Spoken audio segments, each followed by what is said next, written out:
They were best friends once, but 3 days behind a locked door high on drugs would destroy that connection forever. One of them would wake up on the living room floor, bruised, confused, and bloodied. The other, dead.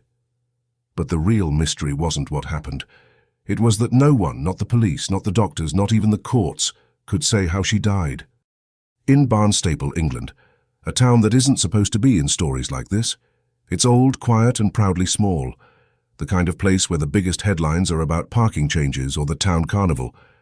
There are cobbled alleys, sleepy pubs, and a long, slow river cutting through it all. Even the trouble, when it comes, tends to whisper, not scream.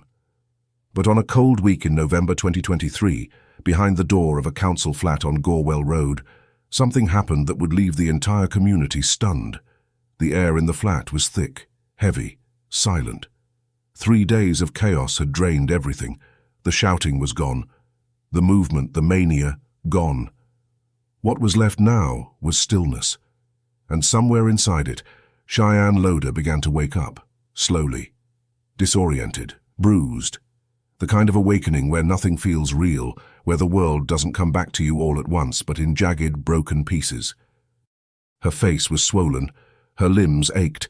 The high had long since worn off, but what replaced it wasn't sobriety. It was confusion, guilt, fear. On the floor beside her was Hayley Adams. Her face was badly injured. She wasn't moving. Cheyenne didn't call the police, not yet. Instead, she called her dad. Her voice was dazed, uncertain, barely holding shape. She said, "I've just woken up, and Hayley's hurt. I think she might be dead. She's breathing funny." A sentence like a slow-motion car crash. It was only after that call, after the fear began to solidify into panic, that emergency services were contacted. When paramedics arrived at the flat on Gorewell Road just after 5:15 p.m., the scene was difficult to process. Hayley was lying on the floor, surrounded by the signs of what had been a 3-day drug binge. Empty bottles, scattered rubbish, ashtrays overflowing. The curtains are still drawn, and Hayley was gone. Her injuries were immediately visible. Severe bruising to both sides of her face. Her mouth was bloodied. Later, forensic reports would describe it as a prolonged and persistent assault. Some injuries were consistent with kicks or stamps. 6 of her teeth were missing. No weapon was recovered, because none was needed. The damage had come from bare hands, fists, and feet. But what confused first responders even more than the violence was Cheyenne. She was crying, pacing, unsteady, clearly intoxicated, but more than that, clearly shocked. She didn't try to flee, didn't try to deny what happened. She just kept repeating, "She's my best friend. I loved her. I don't know what happened." She told police that she had woken up lying on top of Hayley. She said she didn't remember hurting her, that the fight, if it happened, was a blur, that she never meant to cause harm. But the body on the floor told a different story. At first glance, it seemed obvious what had happened. Hayley Adams was covered in bruises. Her face had taken the worst of it, swollen, bloodied, and battered beyond recognition. No one had to be a detective to see she'd been beaten, but when the body was taken away for post-mortem examination, the story became far less clear. The pathologist documented everything: severe facial bruising, swelling consistent with repeated blunt force trauma, soft tissue damage across the head and neck, multiple missing teeth, some knocked out violently, some possibly loosened in the fight. No weapon, no single blow could be identified as fatal, just damage everywhere. Inside her body, there was more. Toxicology tests revealed a devastating amount of substances: crack, cocaine, amphetamine, and alcohol, all at high levels. Hayley had been in a state of intense physical and chemical distress for days. Her heart was racing, her organs were inflamed. And then the final, unexpected detail: a previously undiagnosed heart condition. A silent killer that had never been detected in life, but might have changed everything in death. The question now wasn't just, was she beaten?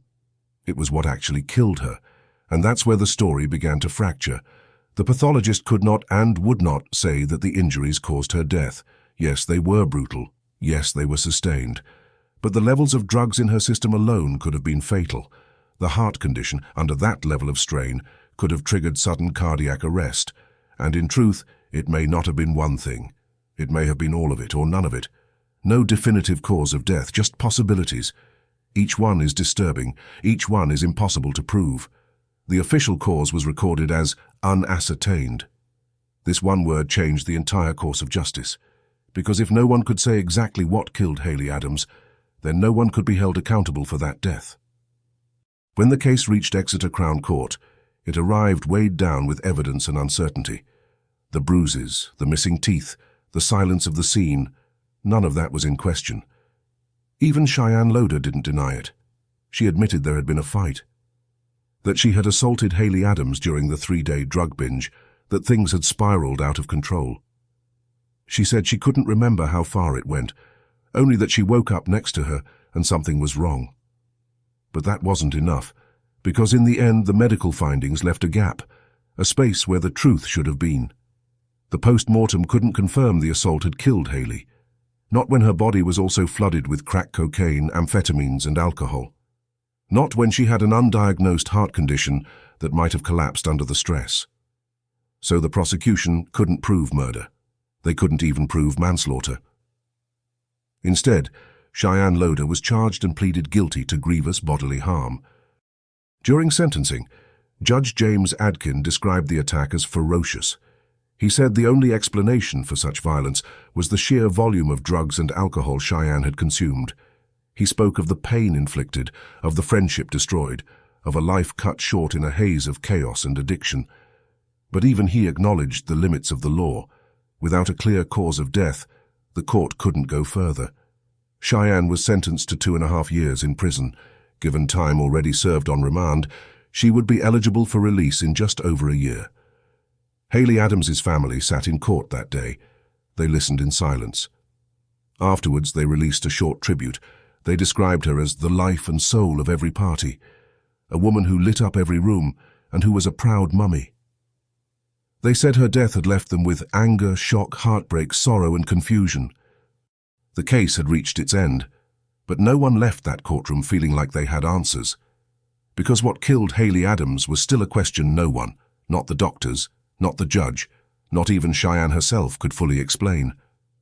After the sentence was handed down, the courtroom emptied. Cheyenne was led away. Hayley's family returned to a world that no longer had her in it. In Barnstaple, life moved on, but the story didn't fade.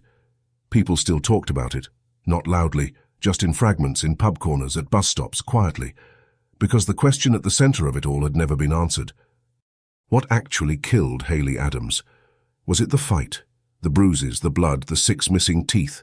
Was it the drugs, a toxic chemical storm after 3 days without sleep? Or was it her own body, the hidden heart condition waiting for the final push? The court couldn't say. The doctors couldn't say. And Cheyenne even now says she doesn't remember. She served her sentence for what the law could prove, but for Hayley's family, that was never going to be enough. They described her as vibrant, fierce, loyal, a mother, a sister, someone whose life didn't belong in the kind of story that ends on the floor of a dark flat, surrounded by broken glass and silence. There's no real closure in cases like this, just facts that don't add up, a verdict that feels incomplete, and a town left holding its breath because one of its own died, and no one can say for sure how or why. You've been watching Dead Curious. We cover the stories that leave you unsettled, the ones that end without answers. If this case gripped you, subscribe and join us again next week for another mystery that refuses to be explained.